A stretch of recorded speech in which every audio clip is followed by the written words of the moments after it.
This is Killer Innovations, a show about ideas, creativity, and how you can innovate. Welcome to the Innovator's Garage, where you learn to create your next game-changing killer innovation. Welcome to Killer Innovations. This is your host, Phil McKinney. Yes, we are still in the mobile studio at this time here in Florida.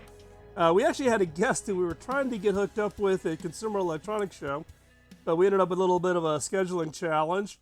So today I'd like to invite back Barrett Nash. Barrett, thanks for joining us today. Hey, what a pleasure to be here, and apologies for that CES. I just didn't realize how big the show was. Well, it's funny because, you know, here we are. We were in Las Vegas together, and then just the craziness of CES went nuts, and we were doing a whole bunch of shows there. Today, Barrett's back actually in Kigali, Rwanda. We'll talk about his work in Rwanda. But for those of you who have been longtime listeners of this show, you know that my wife and I do both charitable work, but also we do investments in entrepreneurs in Rwanda as part of our economic development investments that we do with, and our biggest investment in Rwanda is Lakeside Fish Farm. So Barrett and I were actually catching up because I knew he was in Kigali, but he didn't know my connection into Kigali and the Rwandan program. So we were actually getting all excited about just these random connections that tend to happen. So again, Barrett, thanks for coming on the show. So why don't you give us a little bit of background on yourself? How did you, what were you doing before you got to Rwanda, and how did you actually get involved in work in Rwanda? I should warn you, I'm sitting in the grass right now, and there's somebody bringing a running hose towards me and my computer. So I originally became involved in Africa when I was a student at the University of British Columbia in Vancouver, Canada. As is normal for many people going to university, I didn't take a gap year. I went right from high school into university, and I didn't really know what I wanted to do, and I found myself getting burnt out. And just one day there was in front of me just a poster on the wall, go volunteer somewhere. And I was like, you know what, I could really use that. And they positioned me in Ghana in West Africa. And it was a revelation to me. I feel like it's like, I felt like almost I was like colorblind or something before. There were so many types of lifestyles, so many ways that people live their lives that I had no idea of. And, what I was really defined by was, one, that there was this terrific optimism. Everybody was just so feeling that even though their lives were challenging, every day was getting better and better. Well, also, there was just these obvious positions where the state and the government and institutions failed people. And I thought, maybe there's something to actually trying to ask yourself deeply, what does it mean to live a meaningful life? What sort of impact you want to have? And I wanted to get involved in trying to bridge the divide between people who were passionate and trying hard and, deserved better opportunity than the world was giving them.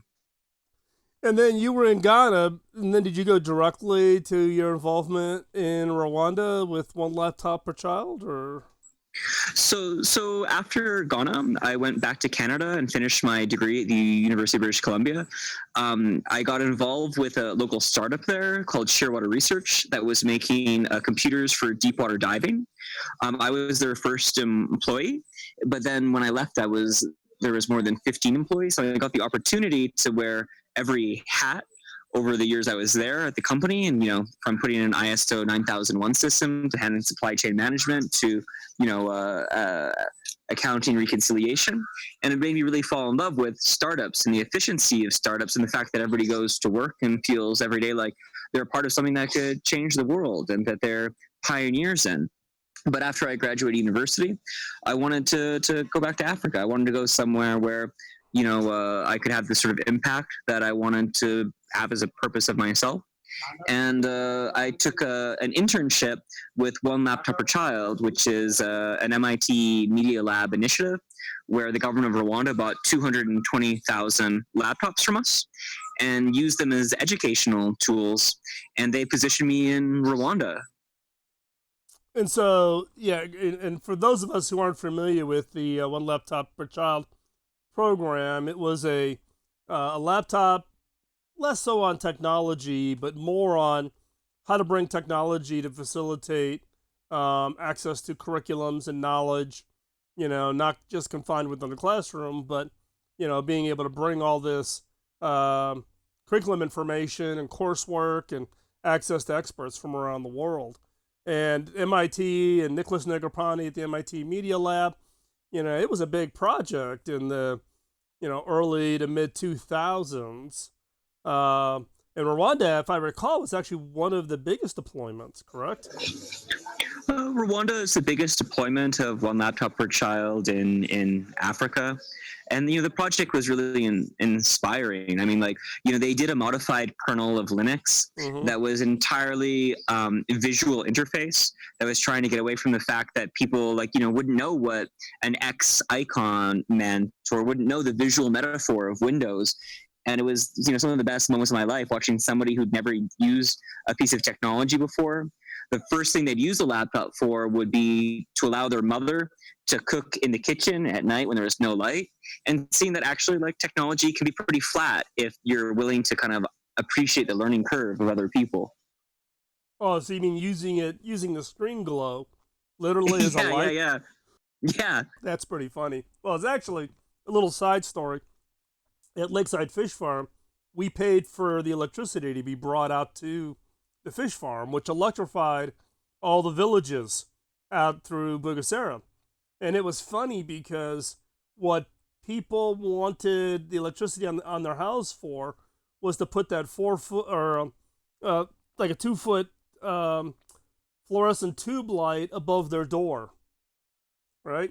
And it was just kind of the sign that says I've made it because I have electricity and I've got this light. And you'd see the kids out on the front porch, trying to do their schoolwork or whatever. It's the simple things in life, right? It's the things that we take for granted that we don't see it in the way they see it. So, after the one laptop per child, you have since gone on and and I don't know how old your current project, SafeMotos, is. When did you start that? So I've been doing SafeMotos for about 4 years now. My co-founder and I, his name is Peter, he's a Kenyan and a software developer. We were originally roommates, and we had the idea as roommates over beer in the summer of 2014. You know how many startups get started over, people sitting around over beers? There's some correlation here. Well, I mean, I think that and it's one of the challenges you look at, trying to fabricate innovation, is that you're I remember being at MIT, and I took part in a development ventures course, and it was all these guys with these big brains sitting back trying to solve the problems of Africa. But usually the best way to make a solution is to solve a problem you yourself experience. And frankly, having beer is a great way to identify those. That's right. Literally, with Peter, my co-founder, we'd, be going to go meet at a beer, and we'd hop off a motorcycle taxi, and we'd go, man, that guy just about killed me about 5 times along the way. And you'd go, I know, these guys, they're crazy. And we started to kind of chat over time about how you'd see things do you ever notice how you can tell a good driver from a bad driver almost instantly? Would evolve to a conversation of, well, if your body can detect that shift, can't technology detect that shift? And then I had the idea, well, what if we put a bunch of sensors in the helmet of a motorcycle taxi driver that could detect these sort of shifts in terms of acceleration, deceleration, gyroscopic movement. And then my co-founder Peter was like, well, a smartphone already has all these sensors. Why don't we just do it off a smartphone? And in fact, there's already an interface that's designed for integrating transportation with human beings, Uber. So why don't we just link, telematic data with an Uber style interface? And that was basically the start of SafeMotos. Well, that's plus or minus 5 beer. And that's actually pretty good. We're going to take a quick commercial break. When we come back, We're going to dig into SafeMotos and what that application really is, and how does it really take a different look at the whole issue around, kind of the local transportation challenges within, countries outside of what you would normally think. And believe me, anything that would improve the motorcycle taxi program in Rwanda, I would be all for. So when we come back, we're going to pick up our conversation on SafeMotos. Don't go anywhere. You're listening to Killer Innovations on the BizTalk Radio Network.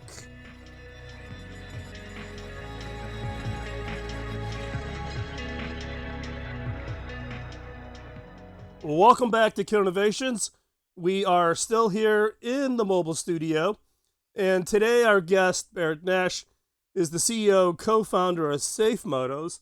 Now, in the last segment, we got a little bit into the problem space with you and your co-founder over beers, rehashing kind of how you take your life into your own hands, getting on the motorcycle taxis. And actually, in my book, I tell the story of feeling like I was almost going to die on the back of a motorcycle in Bangkok, Thailand, because of the way, the motorcycle taxis dashing between vehicles and everything. So tell us a little bit more about you and your co-founder and the whole process of thinking about SafeMotos and coming up with what you think is a different approach to this transportation solution that I think is pretty prevalent, like an Uber or a Lyft. But you guys have gone about it completely differently.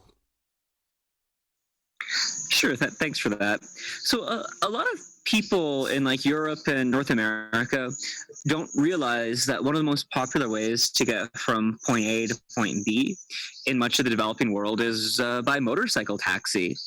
I know myself, I'd never even ridden on the back of a motorcycle until I actually came to Africa. You're in these hyper congested cities like Nairobi or Lagos that were made for, colonial sized populations.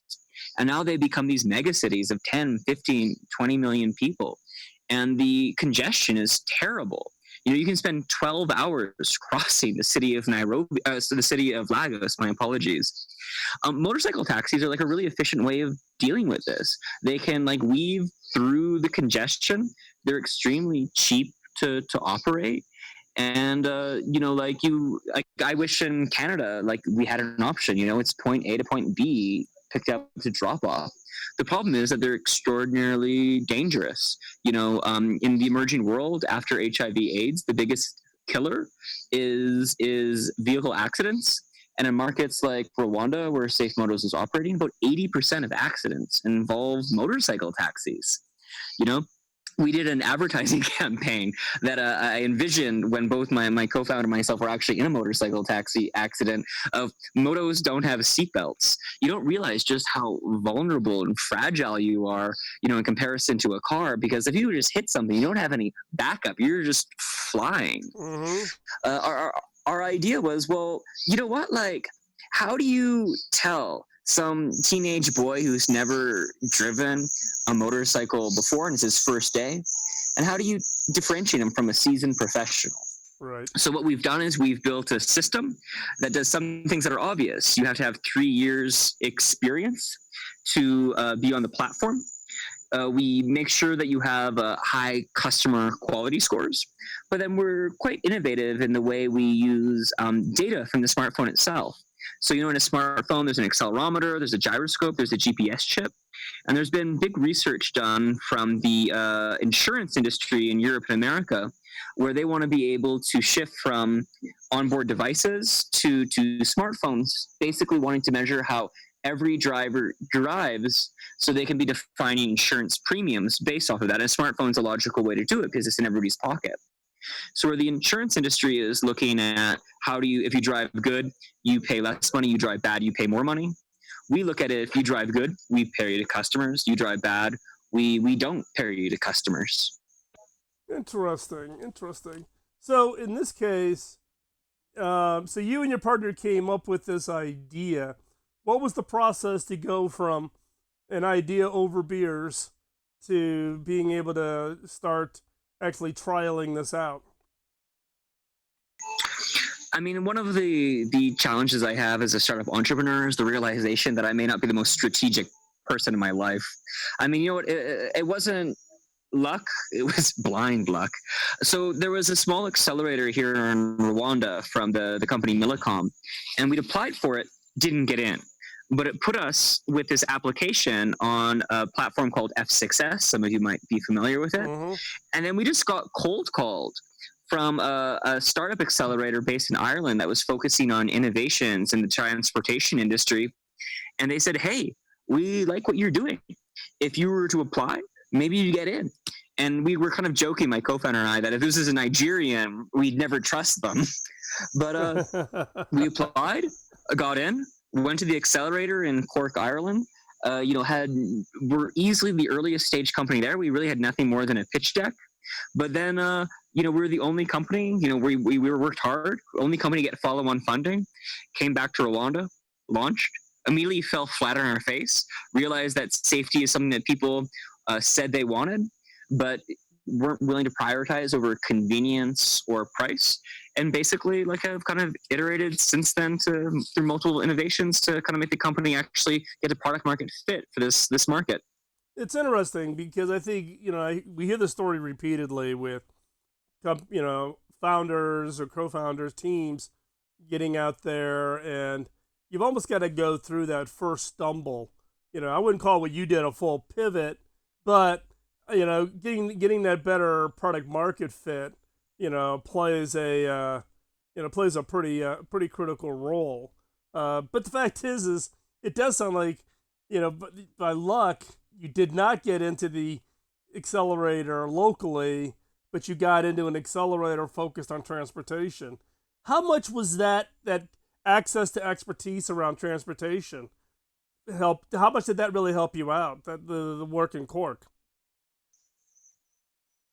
I mean, I think even bigger than being in a community of transportation geeks was more being in a community of real startup geeks. Mm-hmm. And, what might surprise some of your listeners is that there's a huge culture of startups and technology in Africa. But it's tough because there's so few success points that in some ways the culture isn't really about enabling real success, but it almost kind of feels like it's like the way I joke about it is high school rock bands where everybody's kind of got a good idea, but nobody's making money. And it was so refreshing to actually be in a place where you could actually be a part of the bridge from an idea to a real business, just from the support network of the accelerator itself. And I still believe that, especially for somebody who's a first-time entrepreneur, I think an accelerator is the best way to launch an innovative idea and actually have a real chance of success. Yeah, it's interesting. I mean, even in my day job as a CEO, we run what's called a fiterator as one of a small effort, but it's all about product market fit. But it's interesting on what we have seen from the graduates. We've run 2 cohorts now, and the community of those companies staying connected, staying together, still supporting each other, giving those referrals has been incredibly powerful. We're going to take another quick commercial break. When we come back, I want to get into more about the company itself and how the product actually works, and how the whole pricing model and the economics of it works. So we come back, we're going to continue our conversation on SafeMotos. So don't go anywhere. You're listening to Killer Innovations on the BizTalk Radio Network.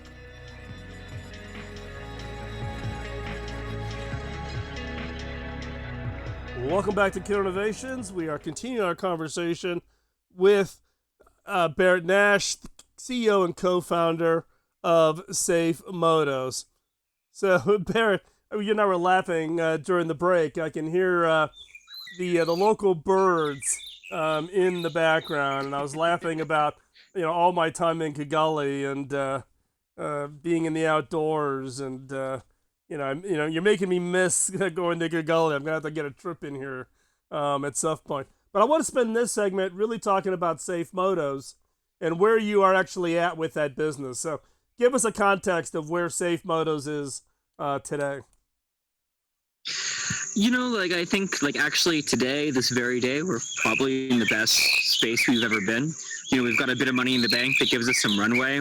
I think we actually have like a real shot at, having found a pain point for customers, and our understanding of our users is probably the best technology company in Africa.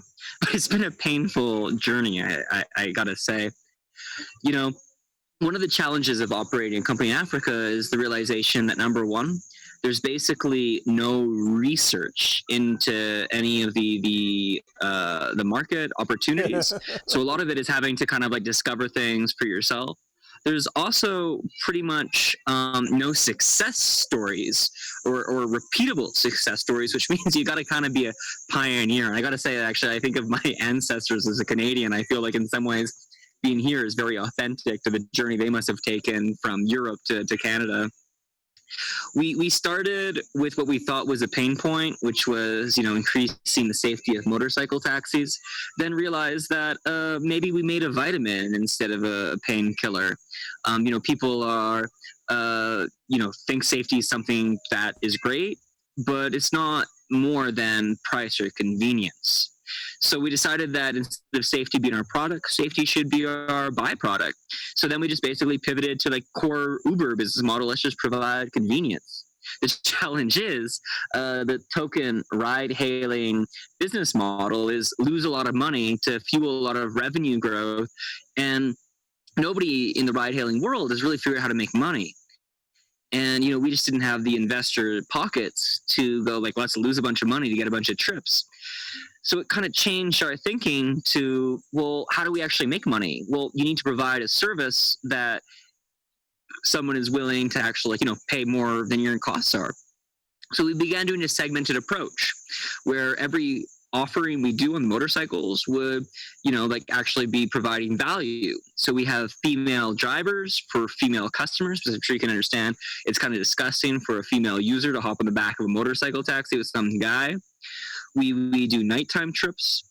We have a service called SafeMotos, where it's absolutely free to go to certain business partners because the business partner is paid for you to come there. We lease bikes to our drivers. And then we've done what's become the gold standard of the company, which is corporate trips. Many employees of companies in Rwanda and other African countries, they take motos or company cars to get around. But there's pretty much no receipts and no accounting principles, which is a real problem for the company because it means that, they basically have these line items in their reports that don't have any diligence. So what we've been doing is, we have a system where we've got a great accounting platform for business partners.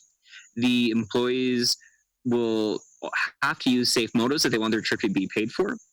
And it's worked pretty well. We've done 6% week-on-week growth over 2017, and it seems like it's a real pain point we've solved. Well, it is unique in the fact that you've segmented out the right types versus just treating it as just a broad transportation problem. I mean, you've been to Rwanda. You know that there's motorcycles kind of everywhere, and there's a saying that if you're trying to change behavior, you have to be at least 3 times better than the kind of current status quo. And we're better than status quo, but 3 times better is hard to compete when your competitor is, 30,000 bikes going up and down your street. Yeah, exactly.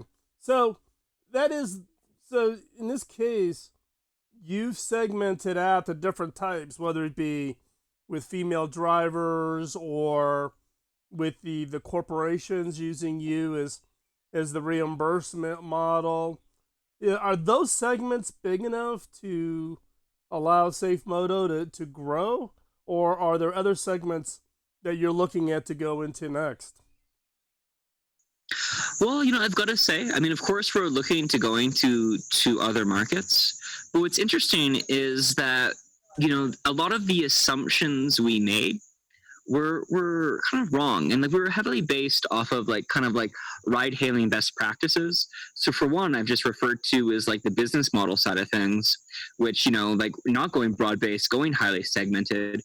But what was really interesting was the user experience. we kind of just copied and pasted the Uber app because we thought, like, these guys have, 30 user experience specialists. Let's just follow their best practices. But what we've realized is that people use technology here differently. The metaphor I use is that people, in the West, they think that technology is about, a legacy of Windows and Linux and, like, fragile and bugs and learning curves. But here they didn't have that experience. Here, a smartphone's their first piece of technology, and they expect it to work just like a toolbox. You got to grab a hammer and just hit something with it. So, like, say, for example, people here don't have almost no literacy on kind of like a map-based user interface. It's just not what they've been taught in school. So what does it mean to do a ride-hailing component where people aren't kind of like, used to reading maps? And it's kind of brought us down a deep dive of more than like 150 hours of user experience testing that I think we're pioneering a new language of user experience for how to actually build technology products for the continent of Africa. So does your product only work on smartphones, or have you guys also have to address the text message only kind of service calling? So what's interesting is that I feel like probably the biggest innovation in the world right now is the advent of the $50 smartphone. I think that, frankly, I don't even really on my smartphone, I don't even use the phone. I've uninstalled the phone because I don't like people calling me. I think it's the idea that we can have more technology than put a man on a moon in someone's pocket for under $50 should change the game. And I think it does. And I think that, especially when you see the adoption rates, I mean, when we came to Rwanda not to win the world. We came to Rwanda because we believe Rwanda is the test kitchen, the living laboratory of Africa. And we wanted to look to the future, but not the long-term future, the future in, 1 year, 2 years. And now, my my house staff has a smartphone. It's ubiquitous. And I think that the technology we focus on is how do we actually enable the additional technology that's in a smartphone to not just augment, but radically change the art of what's possible in terms of what technology can provide. So in the case, and I think you're right, because I mean, if I go back to when we first started working in Rwanda, and then you see how the acceleration happens, I want to poke on a little bit about your point about the fact that though the user community there doesn't have the history of growing up with an Apple II and then a Mac and then a Windows PC and Linux, and the transference of metaphors has not occurred there. Does that require then a level of simplification that you have to go through? And we've only got a short amount of time. Maybe we can pick this up in the next segment, but just quick answer on what does that really mean? So a good example is not about simplification. It's about how people use technology. So for that specific example, the map, you can't ask someone to use an interface they don't understand. So we get around it simply. We only allow someone to click order trip if they are actually having an accurate GPS lock. And if you don't have an accurate GPS lock, we either ask you to move to where you can get an accurate GPS lock, just like you chase reception, or you can't order a bike. Okay. So something is I just have to hit one button to say, just get me a ride and stay there. Don't move around. It'll come find you right where you're at. I mean, I think I should have patented that idea before you said that. Who would have thought? A big button. Pick me here. Pick me up here.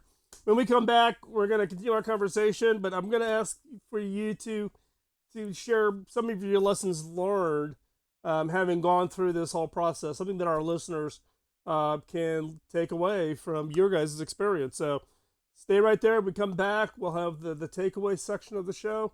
And you're listening to Kill Innovations on the BizTalk Radio Network, and we'll be right back after this short commercial break.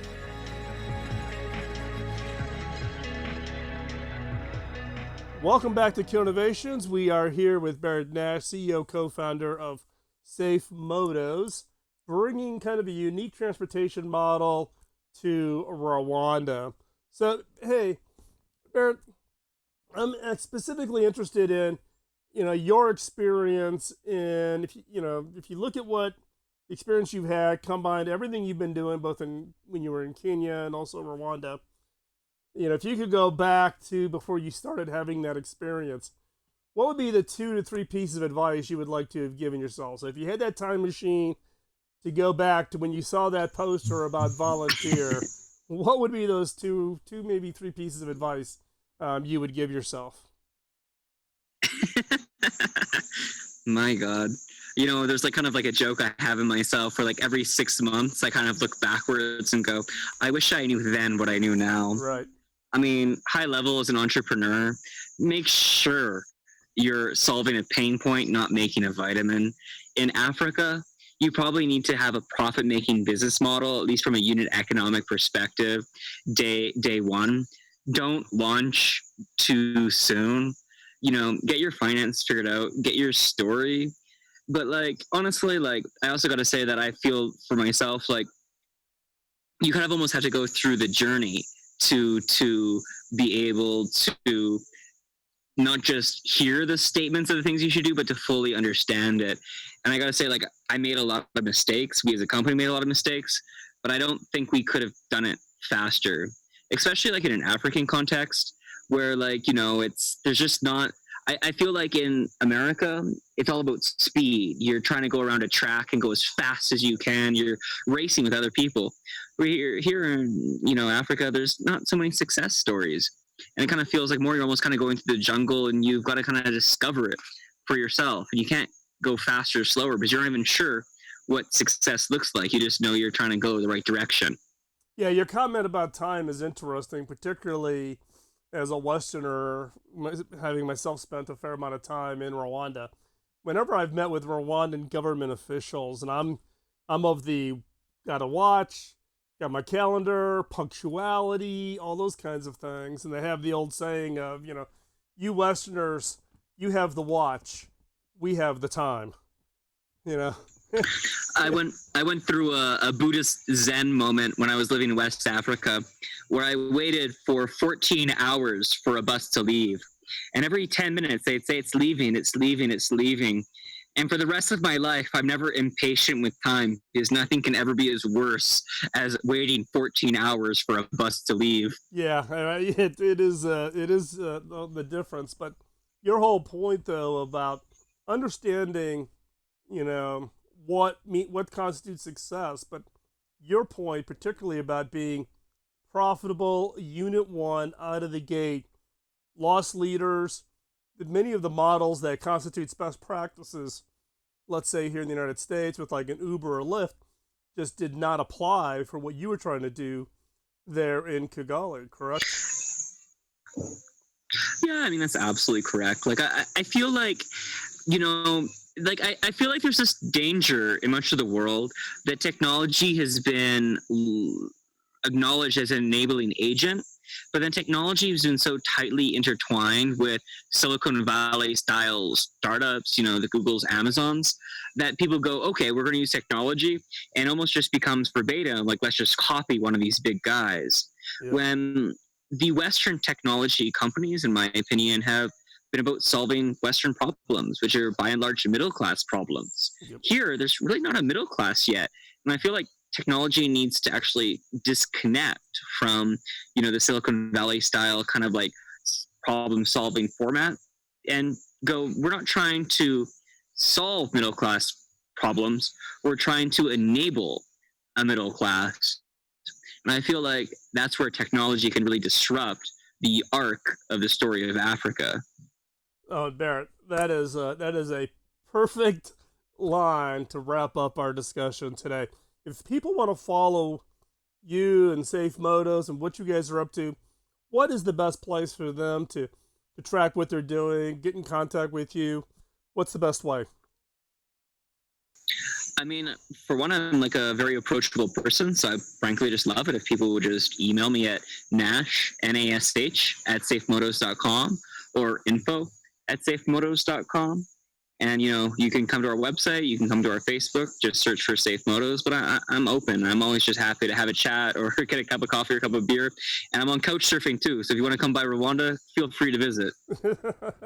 And if you got an opportunity to go to Rwanda, I'd offer the exact same thing. We could host you out at Lakeside Fish Farms.